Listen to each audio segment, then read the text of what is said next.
এটা হচ্ছে একটা মানে বেসিক্যালি আমরা শুটিং করেছি দৌলতদিয়ার যে ব্রোথেল সেখানে, এবং আমি ওখানে ছিলাম অনেক দিন, 2 সপ্তাহ মতো ব্রোথেলে। ফার্স্ট টাইম ব্রোথেলে থেকেছি, ওদের লাইফস্টাইল দেখেছি এবং যৌনকর্মীদের সাথে কথাবার্তা বলেছি।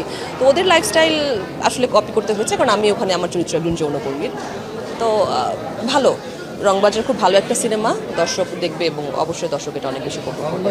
ব্রোথেলে যেটা হয় আর কি, তাদের জীবন অনেক রঙিন, বাইরে দেখতে অনেক রঙিন মনে হয়, বাট ভেতরটা অনেক ফাঁকা। তো তাদের গল্প নিয়েই আসলে রংবাজার। এটা তো ফার্স্ট টাইম আমার জন্য। আমি তো ওখানে ছিলাম যে 2 সপ্তাহ মতো, তাদেরকে ফলো করার জন্যই ছিলাম, তারা কীভাবে চলে, তাদের কথা বলা। তবে তাদের বললাম না, জীবনটা কিন্তু বাইরে থেকে অনেক রঙিন। তারা একটা নিজেদের একটা সার্কেল আছে, তারা অনেক এনজয় করে ওদের মধ্যে। ওদের ওখানে সন্তান আছে, সন্তানদেরকে ভালো মতো বড় করছে, ওদেরকে স্কুলে পড়াচ্ছে। মানে দেখতে কিন্তু ভীষণ সুন্দর, এবং ওদের সবার মন ভীষণ ভালো। আমি যে কয়দিন ছিলাম, আমি উপভোগ করেছি ওদের সবার সাথে থাকাটা।